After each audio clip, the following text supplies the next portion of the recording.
Thank you, Joe Leslie, and it was Carol Tonello before her. And you will meet members of the team, the pledge team, outside in the social hall, where you can pick up the pledge card that they're talking about. And I wanted to mention that last week when we started this and started handing out pledge cards, we received 280 cards back last week, which is the largest amount of pledge cards returned in the first week of our program ever. So yeah, I love that. We're 1/3 of the way into it. And what I forgot to say last week is if pledging's not for you, because some people know that. They already know pledging's not for you. You're still welcome here in this community, and you can help us. You can write your name and address down on the card itself, pick up a card, and then you write over here, no pledge. Because then we know not to harass you. You know what I mean? Because some of us, we mean to pledge, but we forget, so we harass you. You know how that is with gentle reminders. Hey, where's your pledge card? If you don't want any mail or about that, you let us know.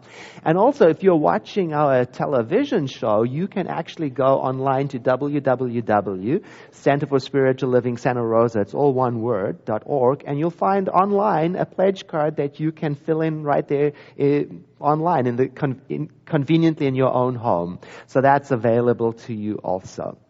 Last week when we started, I talked about Dr. Paul Ray, who is the author of Cultural Creatives, and I talked about the question he was asked, can all the people on this planet live prosperously? I mean, all the billions of us? Can this planet actually sustain that? And his answer to the question is our theme. Because his answer was, and I paraphrase, sure, if we expand our definition of prosperity, that's how. So that's really what our theme for this whole program is in our direction, because we're looking into the answer to the question, what does living a prosperous life mean to you? And I ended up sharing last week that, for me, I guess prosperity is a generosity of spirit. That's what it is. It's an experience of being connected, connectivity, love. And that experience comes both when we are rich and when we are poor. Because it seems to have less to do with how much money you've got than it has to do with this something else. Is it connectivity? Connection to one another? I think so. That's what we're exploring, this experience. Now, you'll recall if you were here last week that I didn't say that when you feel this prosperity, that everything in life will work out. Well, it doesn't. Life does what it does. Because the feeling of prosperity doesn't come from the outside, it comes from inside. It is a presence of mind. It is dropping a deep anchor into your soul.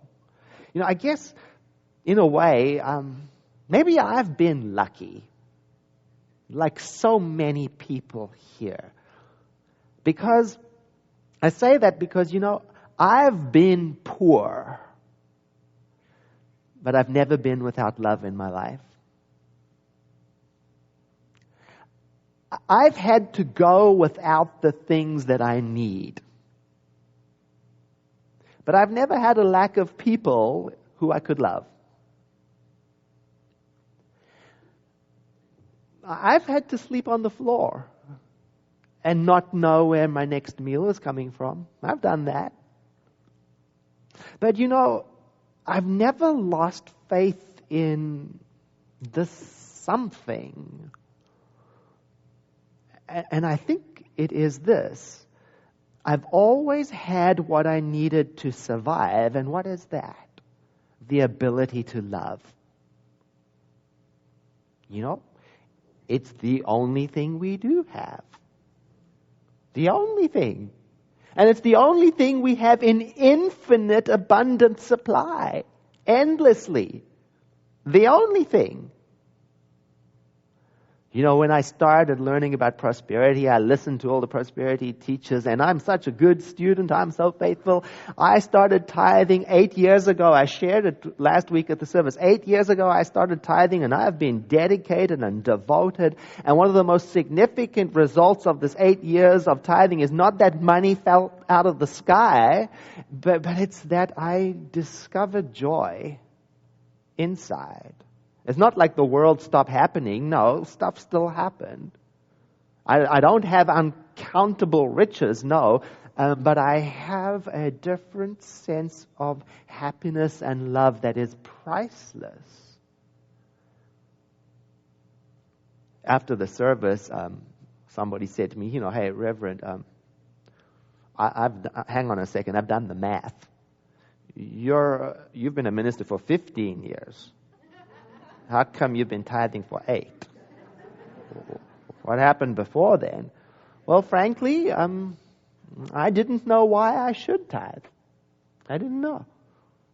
I mean, it's not like I was earning a whole bundle of money at this new job I had at the senior minister for the Center for Spiritual Living, In fact, I had given up a high-paying job, and I came here and I got 1/3 of my pay. Well, now, why was I going to give 10% of that away? Oh, I gave now and then, I was careful. I felt an obligation to give to the church, I mean, I worked here and I was a member, but I was really looking for the church to support me. See, I hadn't got it yet. I didn't get it. You know how it comes? It comes in bits and pieces, like a piece of a puzzle. You get one piece and it fits together, and then slowly over time you get it.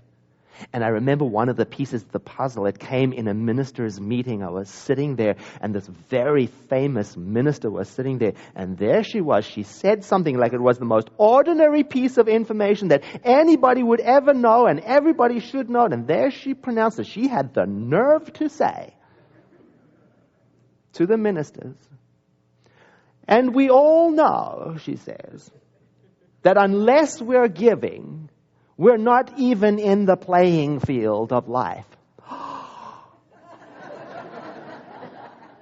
And that pushed my buttons. How dare she say that? And I knew it was true. I mean, who did she think she was telling me what I had to do to be a spiritual being? But I knew in my heart, down to the bones in my ankles, that she was right. I mean, who did she think she was, saying who was in the game and who was out the game? Yeah.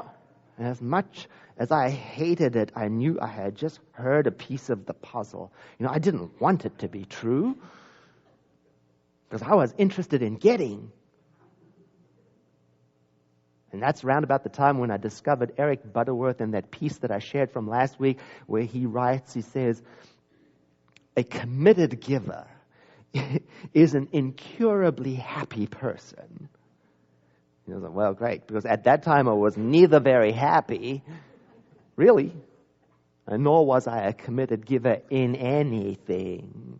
Not in time, not in emotion, not in service, not financially, And so that was another piece of the puzzle, and I took it in, and I thought, well, why don't you just start experimenting? Right there, so I started, with my money, with my expertise. I started to share my affection and my attention. I didn't ask anybody else to do it. I just did it privately, because I was doing what metaphysics asks us to do. You hear a spiritual idea, it sounds right for you. Well, don't believe it until you've taken it into the lab of your own life and tried it out.